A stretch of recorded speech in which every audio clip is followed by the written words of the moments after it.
Je pense que les médecins méritent d'être informés exactement sur nos objectifs pour les patients pour qu'ils soient capables de prendre une décision éclairée. Et après ça, ça sera leur décision. Mais en ce moment, je ne crois pas qu'ils sont en mesure de le faire parce qu'ils n'ont pas toute l'information nécessaire. Merci beaucoup. Pour sa première complémentaire, le député de Pontiac. Si on voulait que tout le monde ait l'information, on aurait pu étudier le projet de loi article par article au lieu de le passer par bâillon.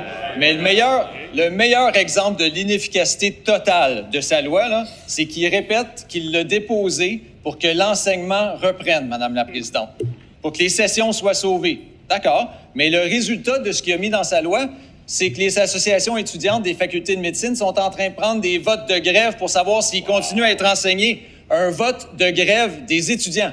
Comment ça aide les patients, ça? La bonne nouvelle de ce que le député de Pontiac dit ce matin, je veux remercier autant les médecins de retourner au travail pour faire au moins l'éducation aux étudiants. C'est une très bonne nouvelle.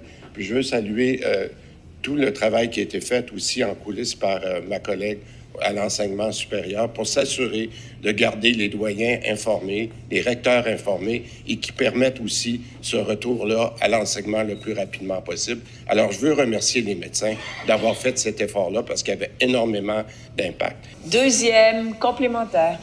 OK. Avec tous les médecins qui quittent, là, avec tous les postes vacants, on va avoir besoin des étudiants en médecine pour combler ces postes-là rapidement. Et pendant ce temps-là, en réponse à la CAQ, les facultés de médecine, toutes les facultés de médecine des universités francophones sont en train de faire un référendum pour savoir s'ils veulent un vote de grève, Madame la Présidente, à la demande des étudiants.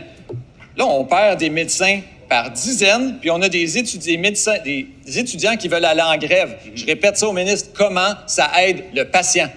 On a fait cette loi-là pour améliorer l'accès. On a fait cette loi-là pour améliorer l'accès.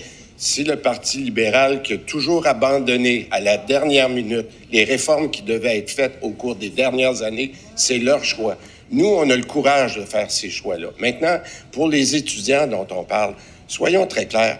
Plus ils vont être informés ce que la loi demande, ce que la loi propose et ce qui reste encore à négocier à l'intérieur des cadres qui ont été présentés, Madame la Présidente, je suis convaincu que les personnes bien informées vont prendre les bonnes décisions dans l'intérêt des patients au cours des prochaines semaines.